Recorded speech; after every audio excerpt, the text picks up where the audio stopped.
Hoje é quarta-feira, quarta-feira de milagres. Nós denominamos todas as quartas-feiras um culto específico de fé e milagres. Jesus faz milagres todos os dias, todos os momentos.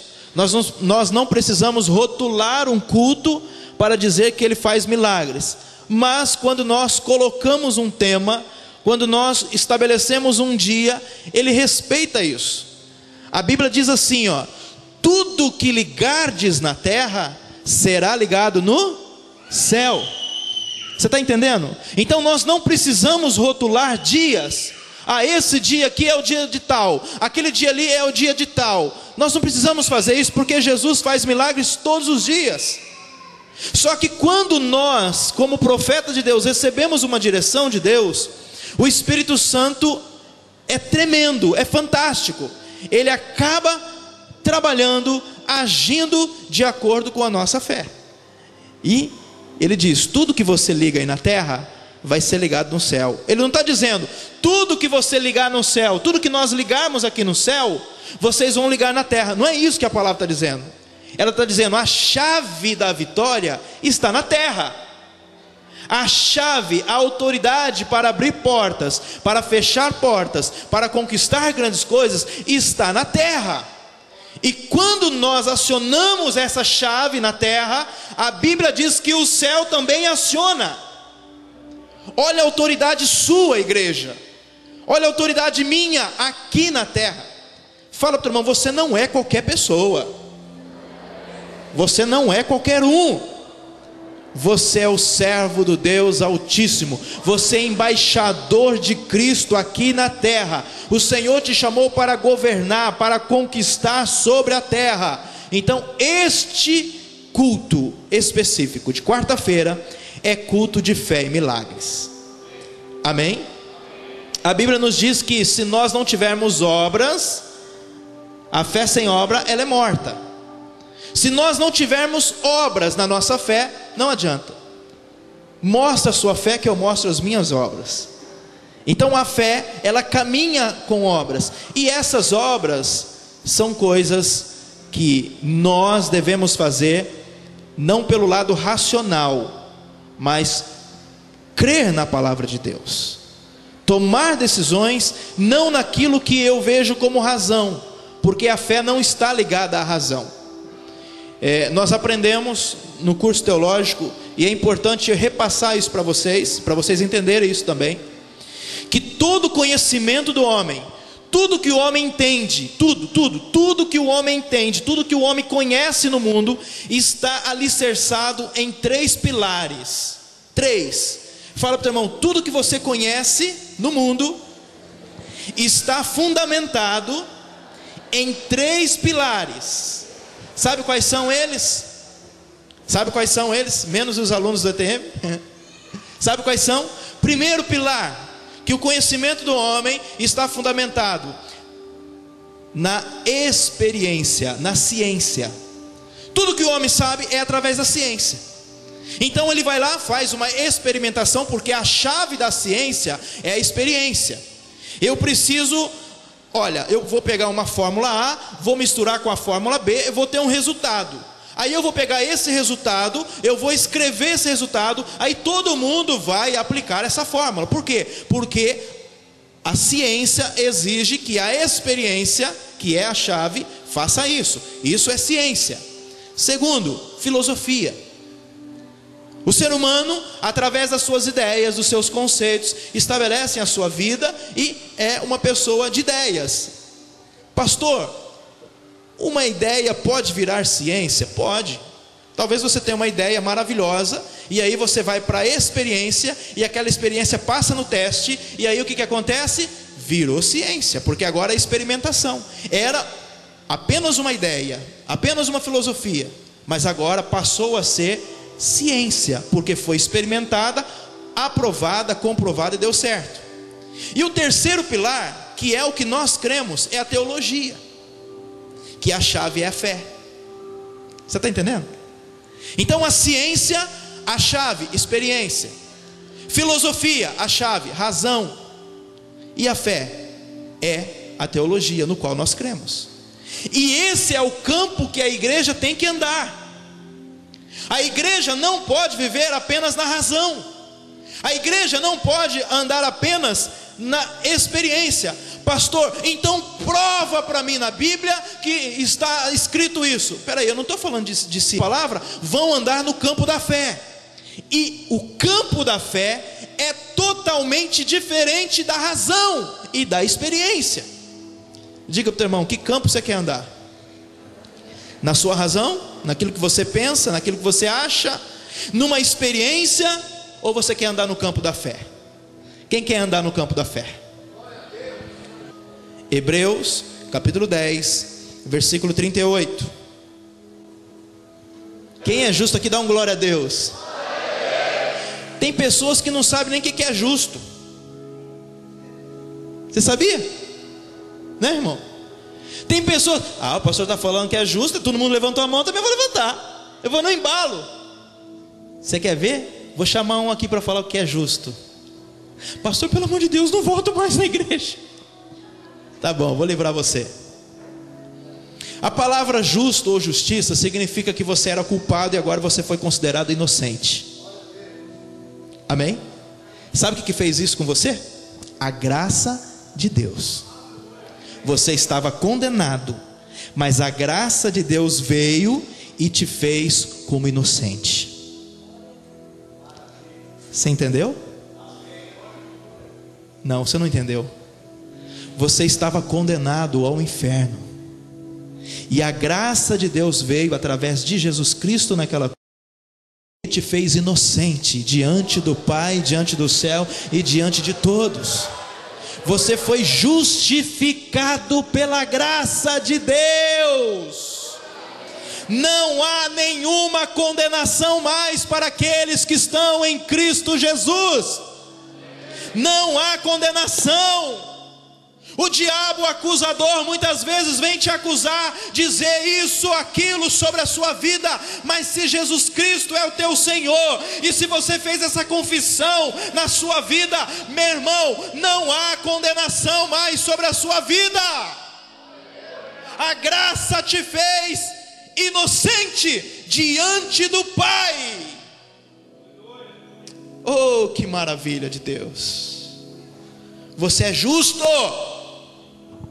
Você é justo, justificado pela fé, justificado pela graça, justificado pelo sangue do Cordeiro vertido naquela cruz.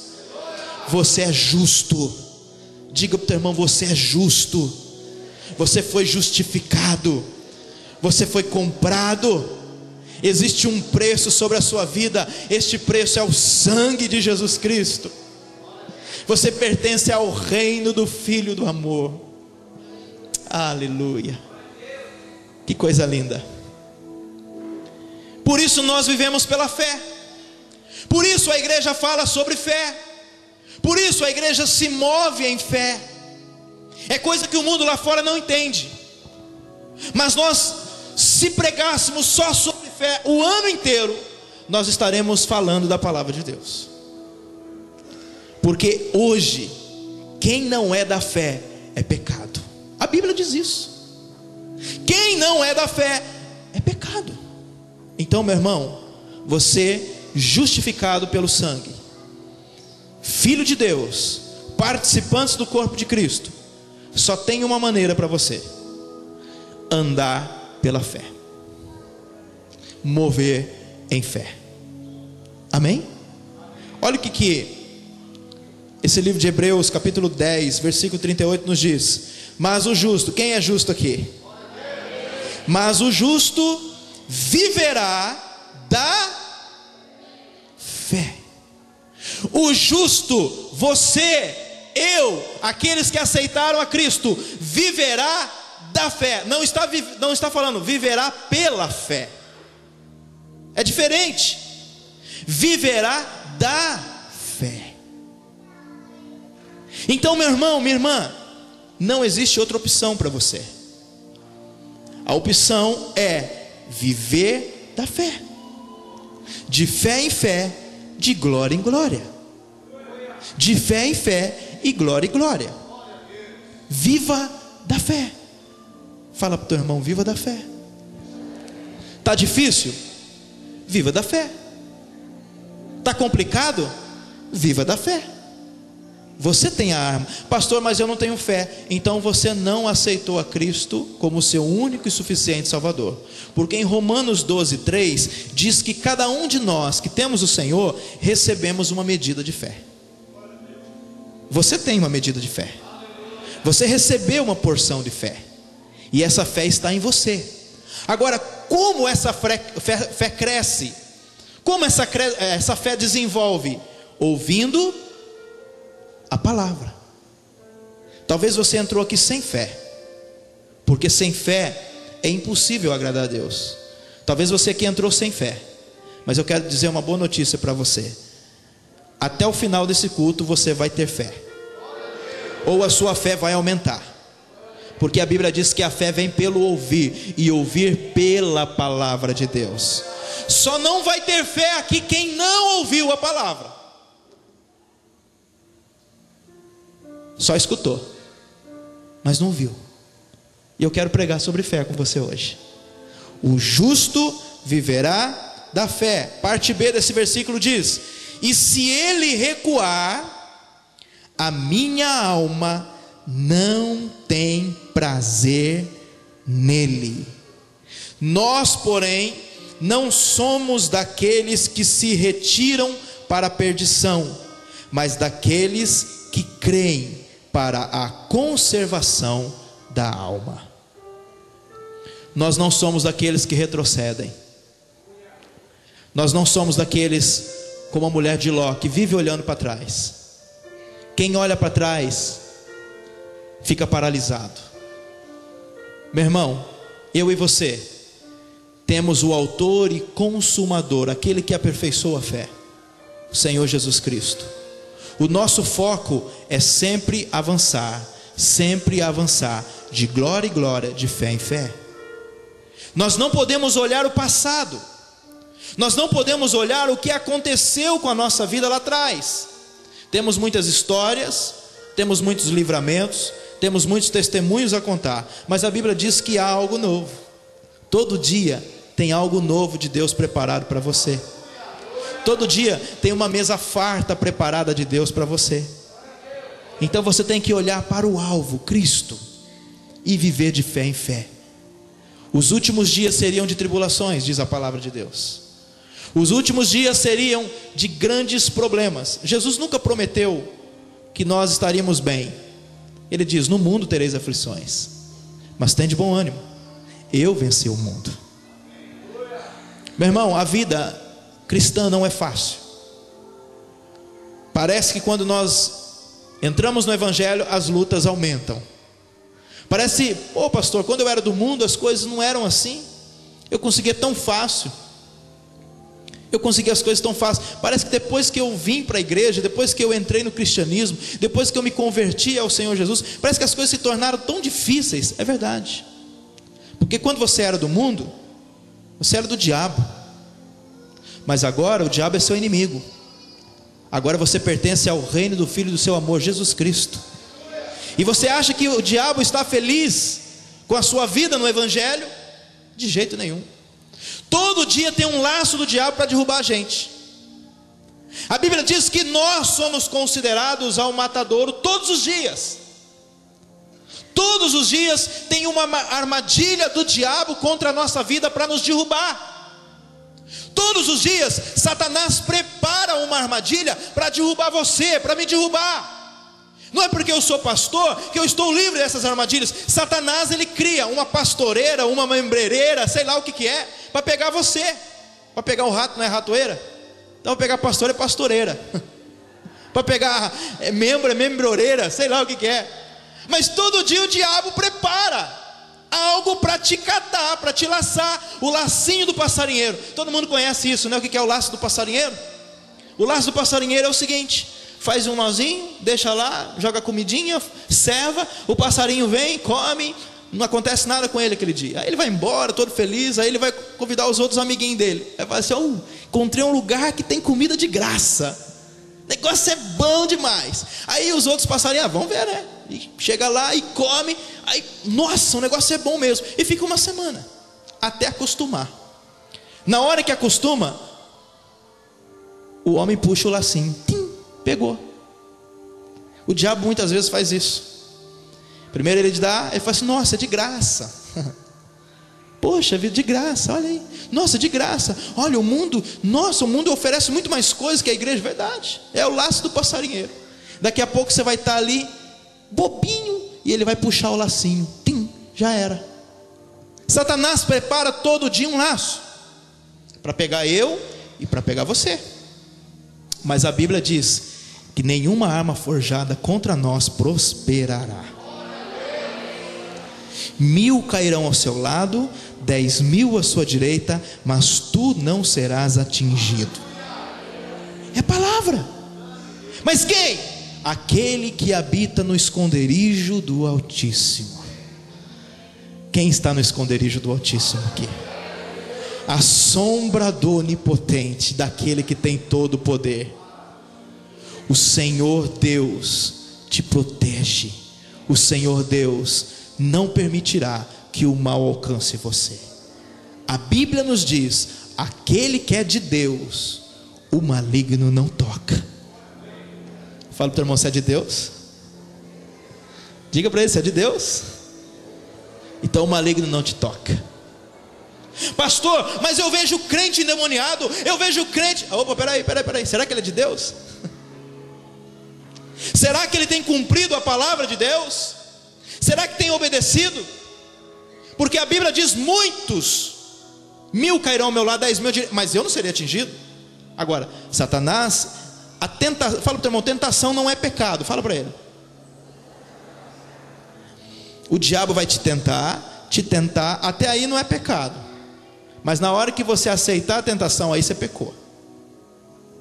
Porque o diabo vai bombardear a sua mente, a minha mente, para nos prender. Por isso que nós devemos viver de fé em fé. Amém, amado? Amém? No mundo tereis aflições, mas tem de bom ânimo. Você já venceu o mundo, porque Jesus já venceu. E eu quero falar um pouquinho sobre fé com você. Aqui em Hebreus mesmo, no capítulo 11, no versículo 1 diz assim: ora, a fé é o firme fundamento das coisas que se esperam, e a prova das coisas que se não veem. Versículo 2: porque por ela, pelo que? Pela fé, os antigos alcançaram testemunhos. Olha o versículo 33, por favor, deste mesmo capítulo. Os quais pela fé venceram reinos, praticaram a justiça, alcançaram promessas. Quem vai alcançar a sua promessa aqui? Fecharam a boca dos leões, apagaram a força do fogo, escaparam do fio da espada, da fraqueza tiraram forças na batalha, se esforçaram, puseram em fugida os exércitos dos estranhos. Aleluia! Tudo pela fé. Tudo pela fé. A fé é o firme fundamento das coisas que nós esperamos, mas é a convicção, é a prova, o teste daquilo que a gente não pode ver. Quando as pessoas falam assim: eu não sei porque vocês crentes são tudo louco, manda levantar a mão, manda virar a piroleta, manda fazer isso, manda fazer aquilo, né? Adriana, posso dar o testemunho seu, Adri? Adriana, que está aqui com a gente há quantos anos? 6 anos já? Desde o início, ela é fundadora da igreja também.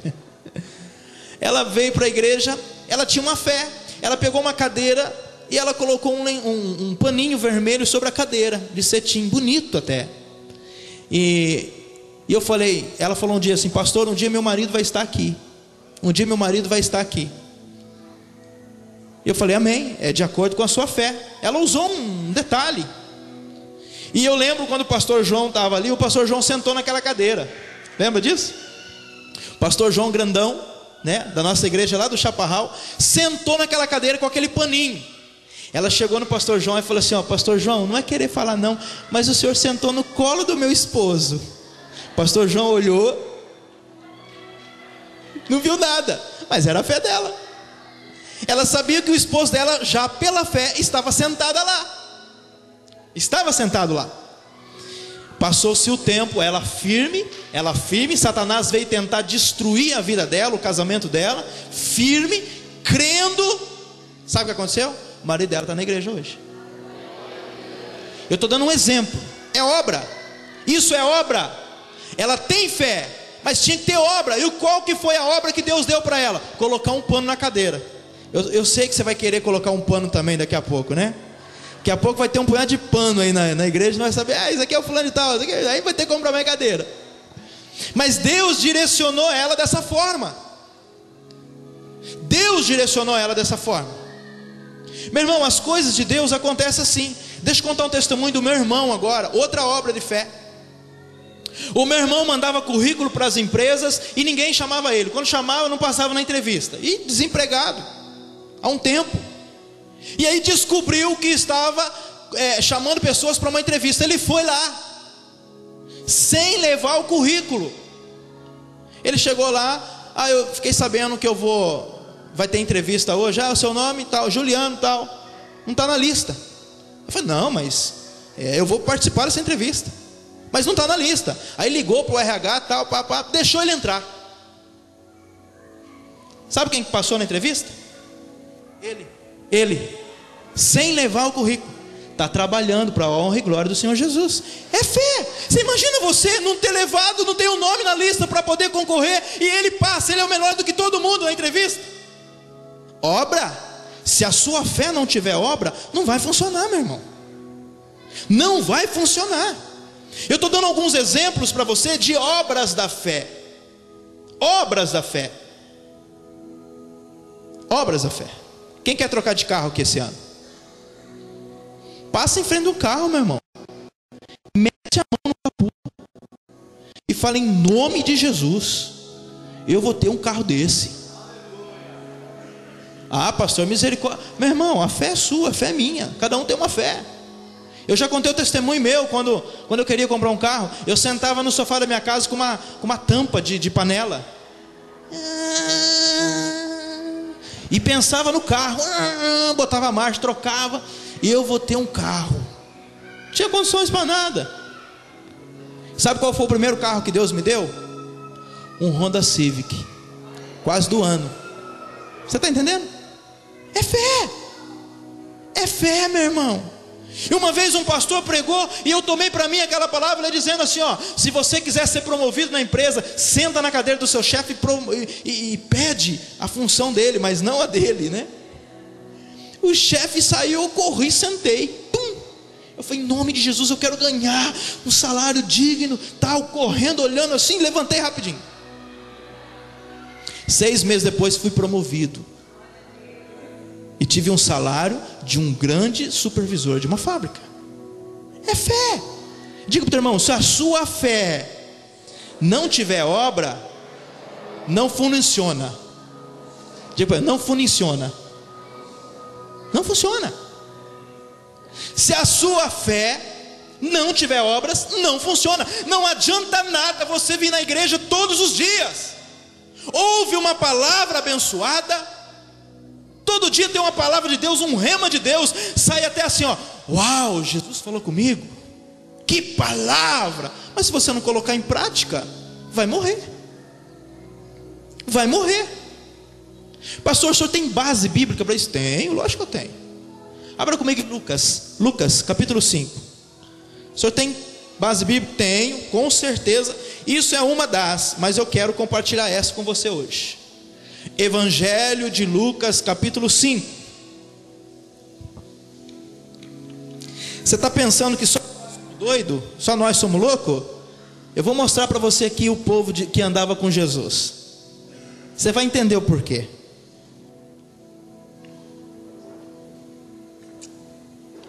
Acharam? Amém? Olha o que a Bíblia diz, versículo 1. E aconteceu que, apertando a multidão para ouvir a palavra de Deus, estava ele junto ao lago de Genezaré. Preste bem atenção aqui para mim um pouquinho. Olha para mim aqui um pouquinho. A Bíblia diz que a multidão estava apertando Jesus para quê? Para ouvir a palavra de Deus. Eu quero profetizar que isso vai acontecer nesses dias das nossas vidas. Vai ter pessoas que vão apertar para querer ouvir a palavra de Deus revelada. Essa cidade vai se mover para vir querer ouvir a palavra de Deus neste lugar. Essa palavra liberada no altar de Deus. E ele continua dizendo, versículo 2: E viu estar 2 barcos junto à praia dos lagos, e os pescadores, e havendo descido deles, estavam o quê? Lavando as redes. Em outras palavras, estavam frustrados, decepcionados. Imagina você trabalhar o dia inteiro, debaixo de um sol quente, debaixo de tempestade, e você não consegue ter resultado. Imagina você trabalhar o ano inteiro, o mês inteiro, e você não ter condições financeiras de ter o resultado. Meu irmão, quem já passou por uma situação dessa? Trabalhou e não vê resultado aqui. Quem já passou por isso? Seja sincero. Quantos de nós estamos lavando as redes? E não é por vagabundice não, é porque nós trabalhamos muito, mas nós não vimos resultados. A Bíblia diz que estes homens estavam lavando as redes. Eles dependiam da pesca para viver. Eles dependiam daqueles peixes para poder vender e suprir a sua casa, colocar o leitinho na mesa para os filhos. Ah, mas Pedro não era casado? Era. Jesus curou a sogra dele. Lógico que era. Então, para você ter uma ideia, aquele dia foi terrível para esses homens. E detalhe, eles eram exímios pescadores, sabiam a hora certa que os peixes estavam subindo para respirar, tinham o equipamento certo para pescar, tinham a isca certa para pescar. Enfim, eram homens que sabiam sobre tudo daquele negócio. Amém, amados? Olha para mim aqui, por favor. Homens que sabiam tudo sobre o negócio, tudo. Mas naquele dia não foi tão bom.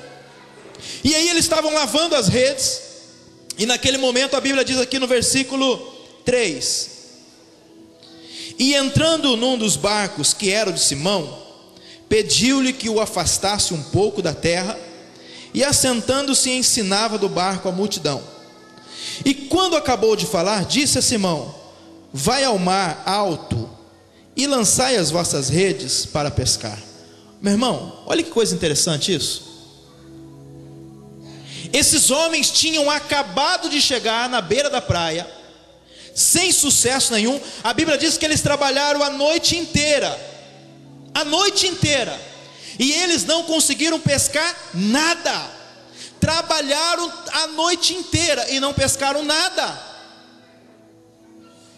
lavando as redes.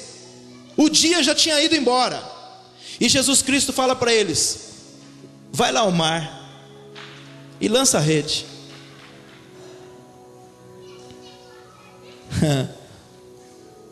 Espera aí, que afronta para Pedro, né? Que afronta.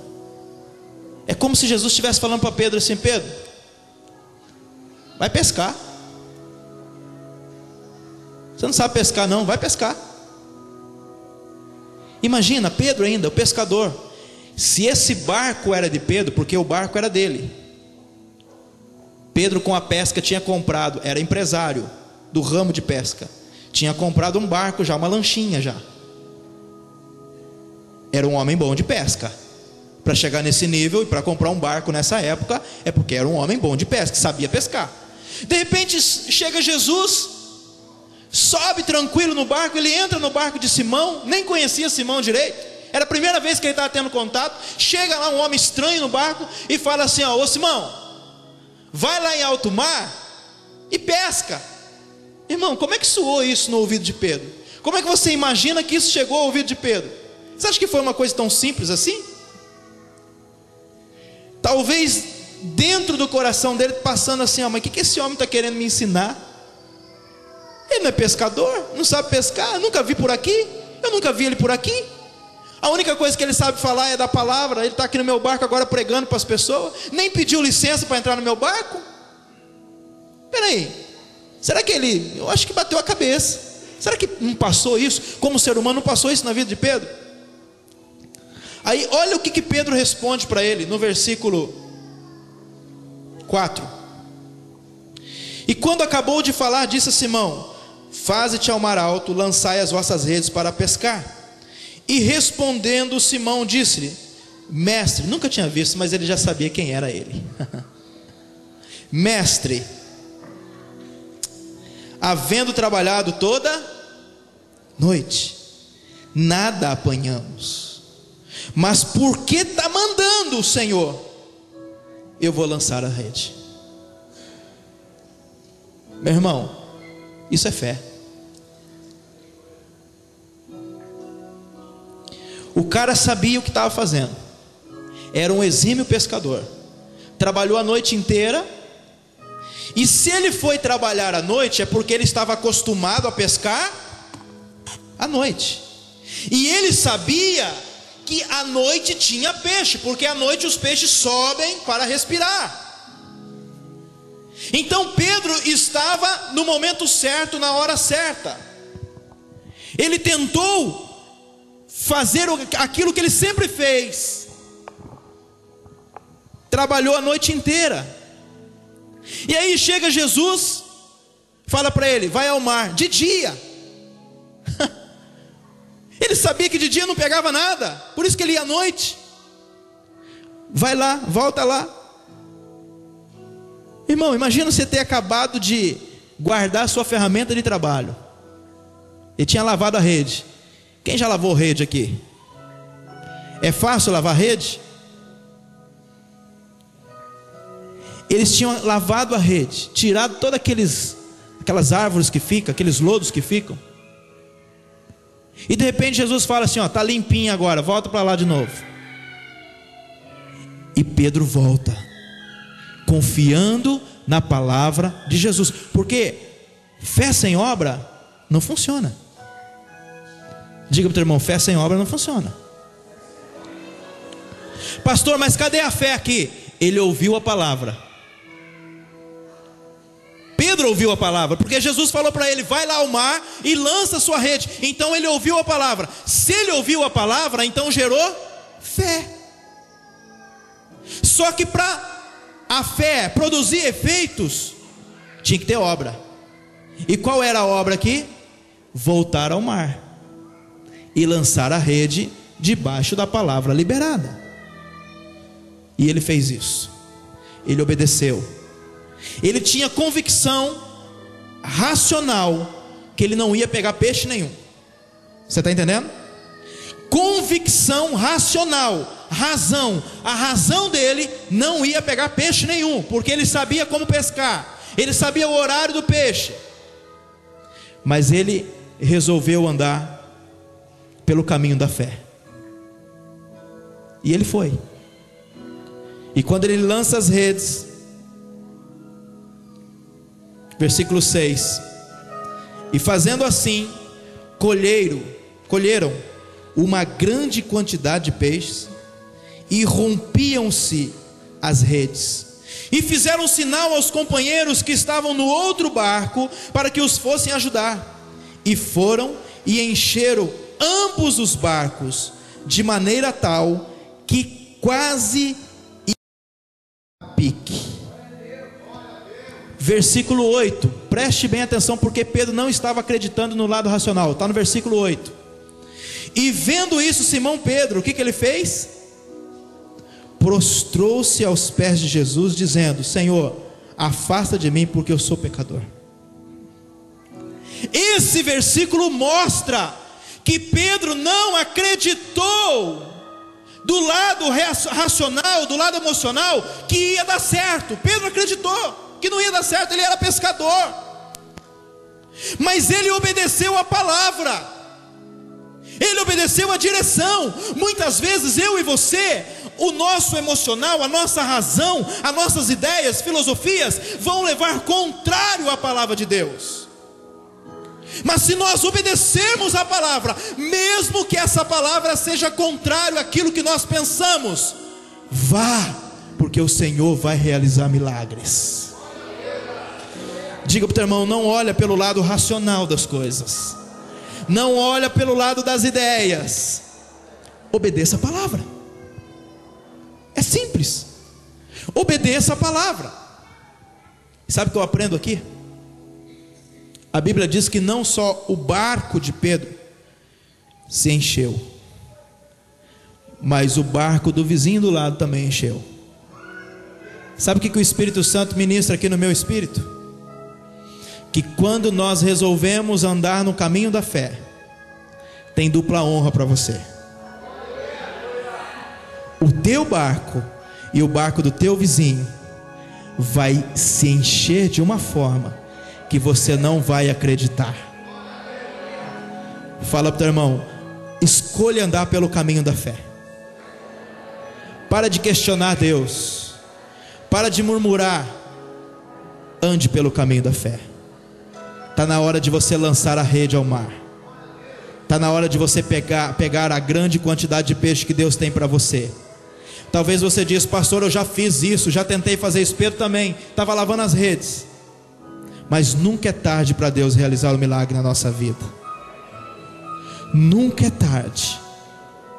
Quando tudo parece difícil, quando tudo parece que já não tem mais jeito, quando os médicos dão um laudo dizendo não tem mais jeito, quando a situação vem para você dizendo olha, não tem jeito, a última palavra vem do Senhor.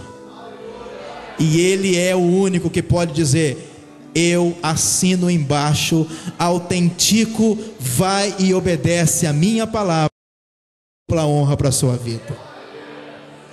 Aleluia. Você crê nisso? Meu irmão, nós não andamos pelo lado de razão, nós não andamos pelo lado da ciência. Ninguém precisa provar para mim se Deus existe ou não. Eu creio. Eu creio que Ele existe. Eu não preciso ver Deus. Eu não preciso viver milagres para acreditar em Deus. Eu creio do mesmo jeito. Ele existe. Ele está aqui. Pastor, como é que o senhor sabe que Ele está aqui? Porque eu posso senti-lo. Pastor, mas como o senhor sente? Pergunta para o irmão: você já viu o vento alguma vez? Fala para o teu irmão: que cor que o vento é? É branco. Quem falou que é branco? Você nunca viu? Mas por que você crê que o vento existe? Porque você consegue senti-lo.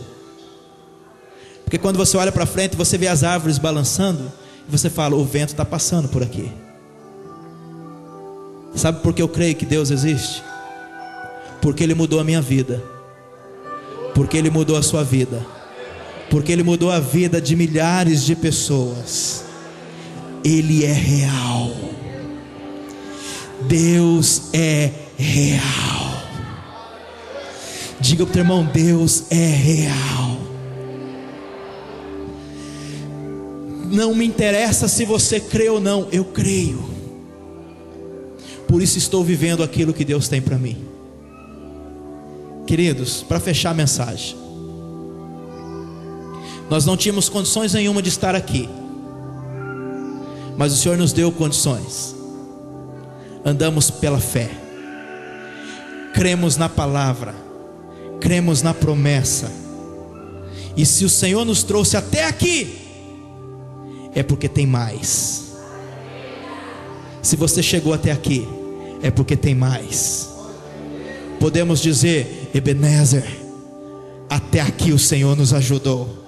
Ebenezer, até aqui o Senhor nos ajudou. Ebenezer, até aqui o Senhor nos ajudou. Muitos ficaram no meio do caminho, mas você continuou. A Bíblia nos diz que aquele que recuar, a alma de Deus não tem prazer nele. Continua, continua, continua. foca para o alvo que é Cristo, que você não vai errar. Pedro aprendeu isso cedo. Quando Jesus chega ali sobre as águas, andando sobre as águas, Pedro, ele é corajoso, ele quer andar no campo da fé. Ele diz: mestre, eu quero ir contigo. Foi o único do barco que se levantou, teve ousadia, teve coragem. Algumas pessoas ministram: Pedro não teve fé. Eu nunca vi um homem andar sobre as águas.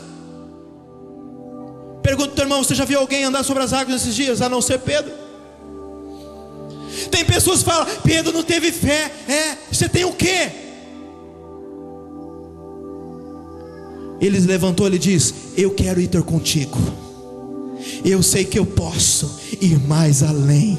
Eu sei que posso ir mais além. E Jesus olha para ele. Jesus aceita os desafios. Fala para o teu irmão: Jesus aceita os desafios. Meu irmão, quando você desafia, Deus aceita o teu desafio. Pedro, você quer vir? Então vem. Então vem. Você quer vir? Você quer fazer algo que você nunca fez na vida? Vem. E Pedro falou: eu vou. Então vem, Pedro. E ele começa a pisar, e ele começa a caminhar, porque ele está de olho ao consumador da fé. Ele está de olho, focado. Eu vou. E ele começou a andar. Ele não olhou para o vento, ele não olhou para o mar, ele não olhou para nada, não olhou para os amigos tirando sarro dele. Ele olhou para Jesus. Mas num determinado momento da sua vida, ele tira os olhos de Jesus, e ele começa a afundar. Mas ele clama: Senhor, socorre-me. Jesus estende a mão para ele e fala: pega na minha mão, filho. Você quer afundar ou você quer segurar na minha mão? Eu quero segurar na sua mão, então vem para cima. Pedro, só tem duas formas de você voltar para o barco: ou a nado, ou a pé comigo. O que você escolhe? Eu quero andar com o Senhor. Ele não andou como os homens andaram, a nado. Não voltou para o barco a nado, voltou a pé, conversando com Jesus. Que coisa tremenda. Fala para o teu irmão: você quer nadar ou você quer andar sobre as águas? Eira lamassou de canto lamanai chete cai da labana massoura lamanás. Chete recaba lamana massoura lamanás. Fala para o teu irmão: você quer andar como os homens andam ou você quer andar como Jesus anda? Eira balamassou de canto lamanás. Como você quer andar? Como os homens andam ou como Jesus anda? Responda para o teu irmão: como você quer andar? Como os homens andam ou como Jesus anda? É tempo de andar sobre as águas. É tempo de viver o sobrenatural de Deus. É tempo de realizar coisas que nós nunca realizamos. É tempo de viver coisas que nós nunca vivemos. É tempo de viver pela fé.